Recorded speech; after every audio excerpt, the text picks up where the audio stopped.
The East River shimmered under the faint glow of Manhattan's skyline, its black waters swallowing secrets the city never cared to remember.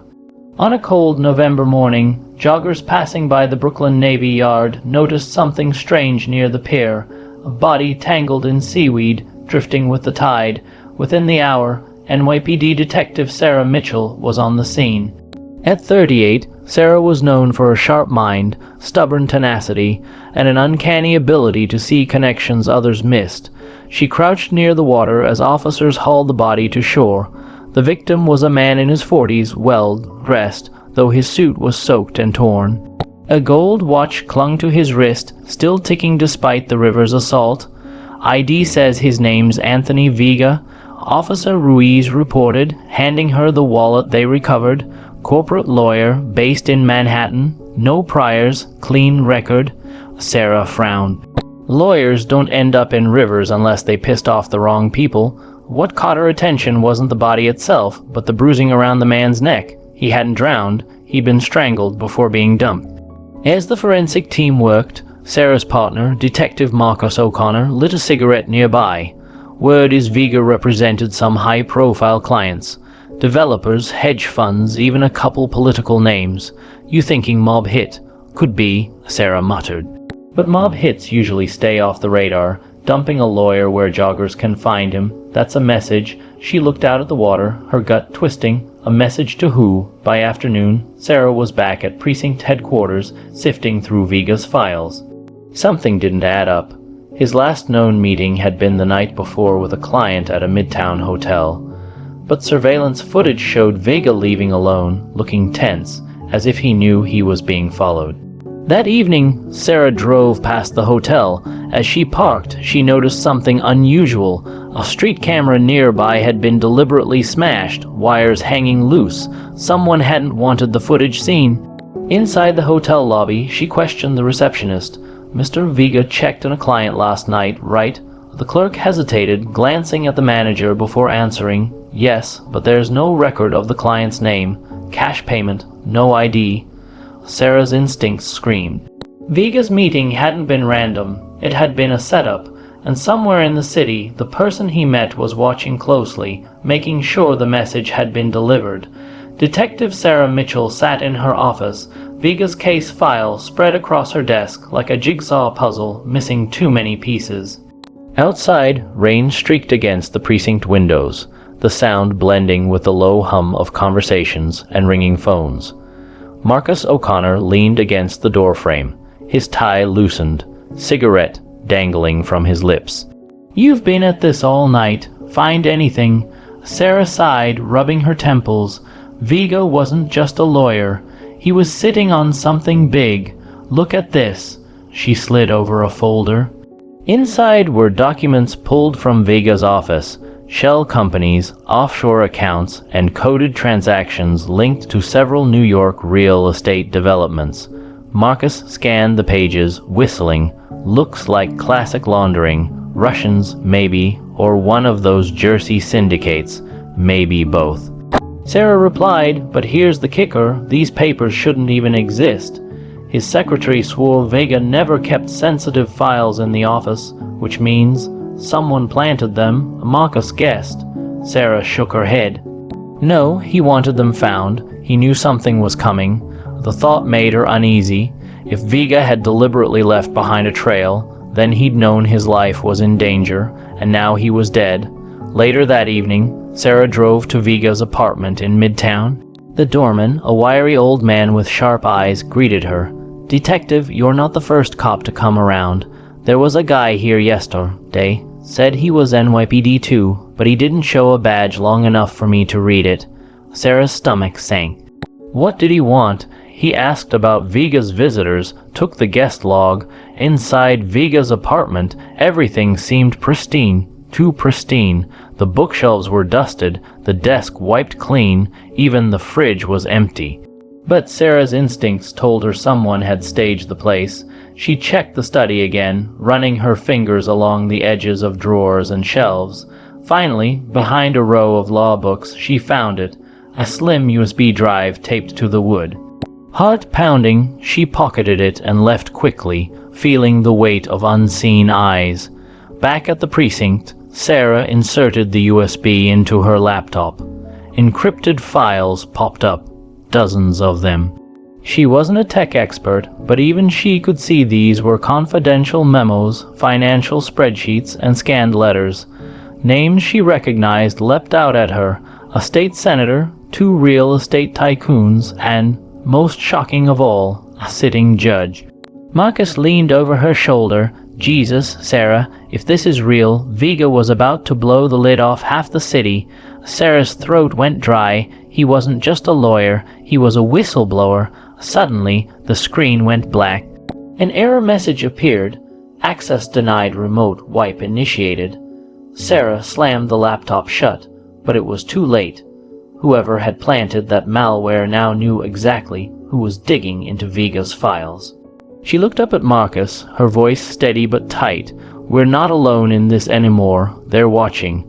That night, as Sarah walked to her car in the nearly empty precinct lot, a chill ran down her spine. She glanced around. The shadows seemed longer than usual, and somewhere in the darkness, she swore she heard the soft hum of an engine idling. The message was clear: stop digging, or you're next. The city never really slept. Even at 2 a.m., Brooklyn hummed with the faint echoes of traffic, neon signs buzzing above shuttered shops, and the occasional wail of a siren cutting through the night. Detective Sarah Mitchell parked her car outside a run-down diner on Atlantic Avenue. The place looked forgotten: flickering lights, peeling paint, a broken neon open sign that wasn't fooling anyone. Inside, sitting in a corner booth, was a man who looked like he hadn't slept in days. Thin, jittery, and clutching a half-empty cup of coffee, he kept darting his eyes toward the door.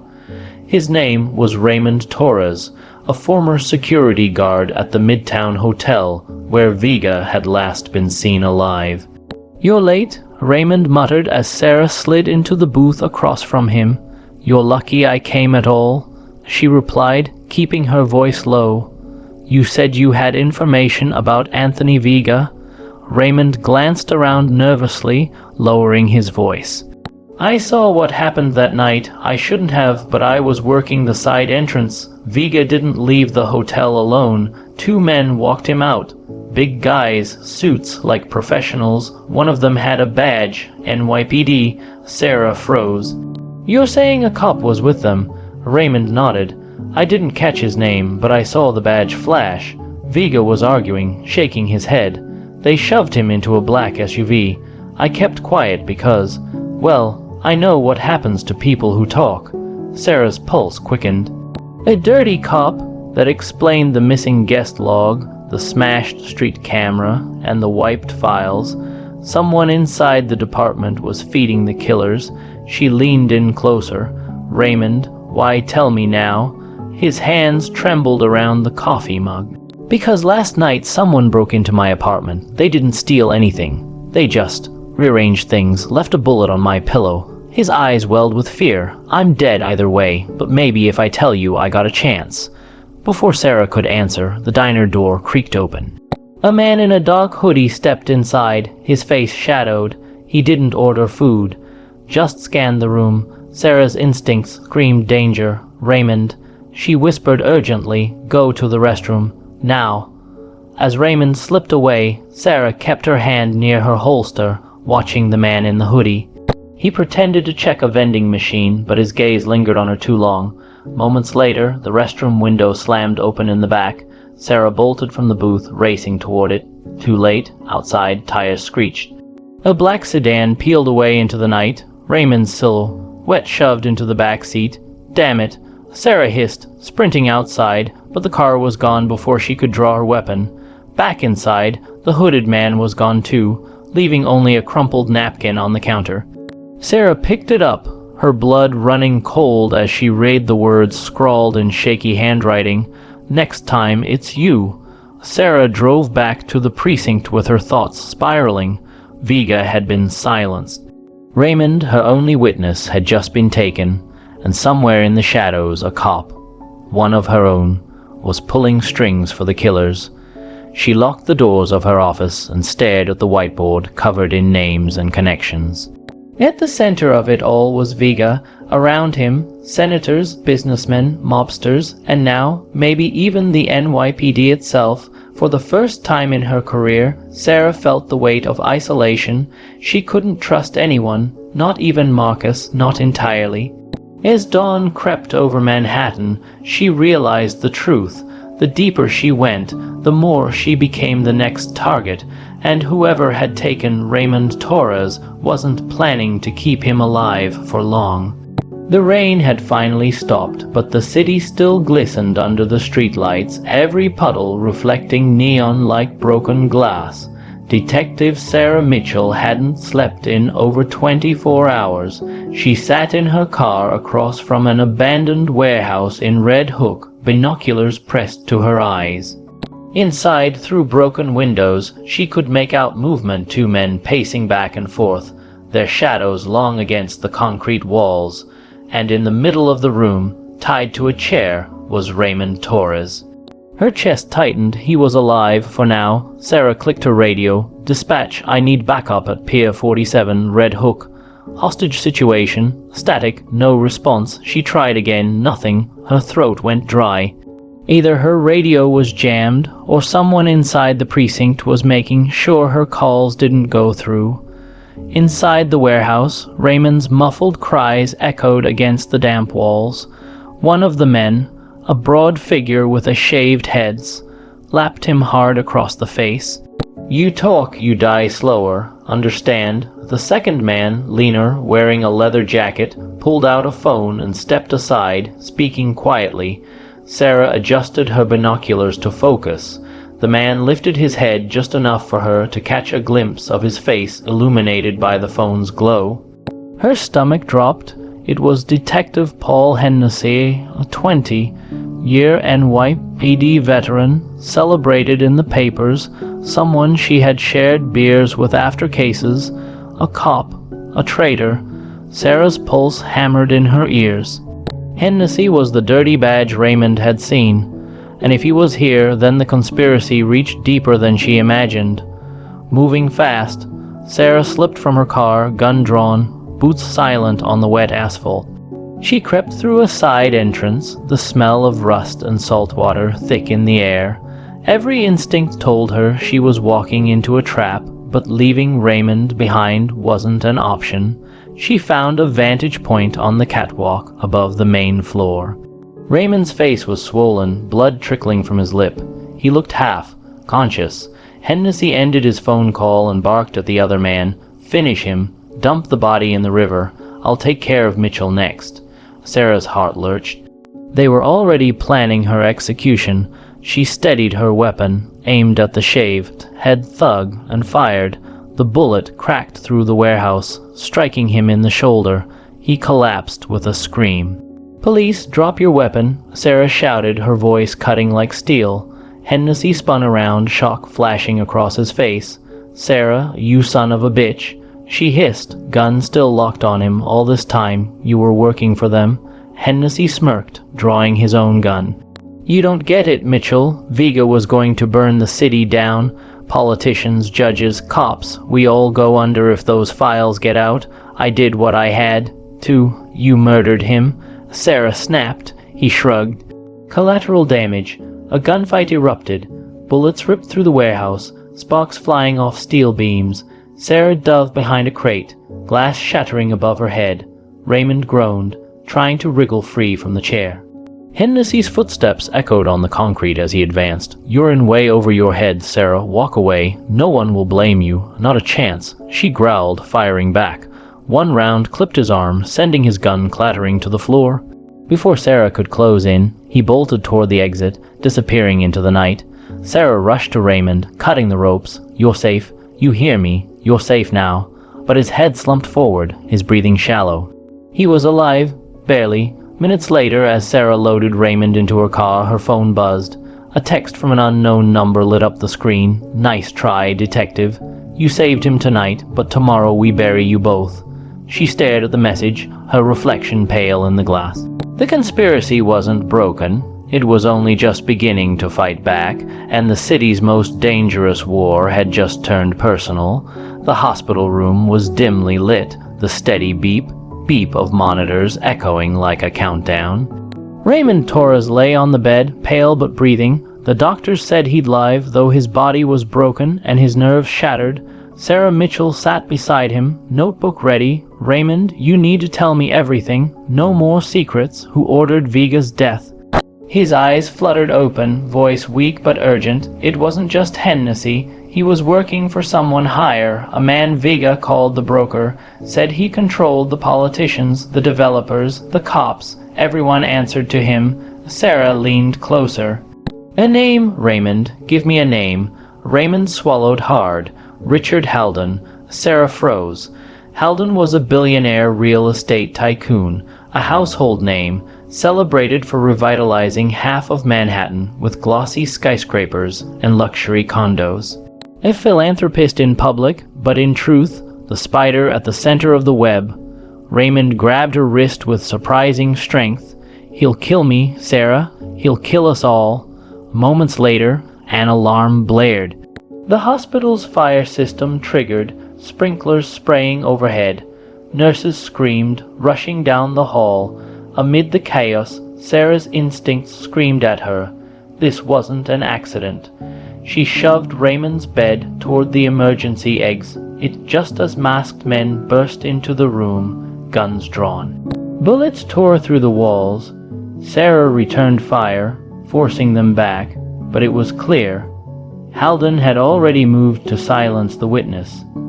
Hours later, with Raymond under federal protection, Sarah stood in her precinct office, staring at a folder marked Haldon. Every connection pointed back to him: Viga's files, the offshore accounts, the judge's rulings. All roads led to Richard Haldon, but Haldon wasn't untouchable anymore. Sarah had enough evidence from the USB fragments and Raymond's testimony to issue a warrant. The only problem was surviving long enough to execute it. Marcus O'Connor entered quietly, his expression grim. "Word on the street is Haldon knows you're coming. He's hosting a gala tonight at a skyscraper downtown. You crash that party, you won't walk out alive." Sarah holstered her weapon. "Then I better make it count." The Haldon Tower glittered against the night sky, 50 stories of steel and glass piercing the clouds. Inside, New York's elite mingled with champagne, jazz music floating through the grand atrium. Haldon stood at the center, charming in his tuxedo, shaking hands with senators and judges. Faces Sarah recognized from Viga's files. She slipped inside, blending with the crowd, her badge hidden, gun heavy at her side. "Detective Mitchell," a smooth voice said behind her. She turned to find Haldon himself smiling, as if he'd been expecting her. His eyes were cold, calculating. "I admire your persistence," Haldon said. "But you're playing a game far bigger than you understand. Viga didn't belong, neither does Torres, and neither do you." Sarah narrowed her eyes. "You've built an empire on blood and lies. It ends tonight." Haldon chuckled softly. "Idealists are so predictable." He snapped his fingers. Suddenly, security men closed in, weapons concealed beneath their suits. But Sarah wasn't alone. From the shadows, Marcus emerged with a squad of federal agents, rifles raised. "Drop your weapons, FBI." Panic rippled through the gala. Guests screamed, scattering as agents swarmed the room. Haldon's smile faltered for the first time. "You can't touch me," he hissed as Sarah cuffed his wrists. "I own this city. Judges, senators, cops. They'll all bury you." Sarah leaned in close, her voice like steel. "Then I guess it's time someone started digging them up." Weeks later, headlines blazed across every newspaper. Billionaire Richard Haldon arrested in corruption and murder scandal. The city buzzed with shock as politicians scrambled to distance themselves from the fallout. Raymond Torres, scarred but alive, entered witness protection. Viga's name was cleared, his files turned into evidence that shook New York's power structure to its core. As for Sarah Mitchell, she stood once more on the Brooklyn waterfront, staring out at the dark waters of the East River where the case had begun. The city still whispered with secrets, still hid its shadows. But for now, one monster had been dragged into the light. Marcus joined her, handing her a coffee. "Think it's over." Sarah took a long sip, eyes never leaving the horizon, not even close, but one step at a time, partner, one step at a time. The waves lapped against the pier, carrying away the last echoes of Halden's empire, and for the first time in weeks, Sarah allowed herself to breathe. Thanks for watching.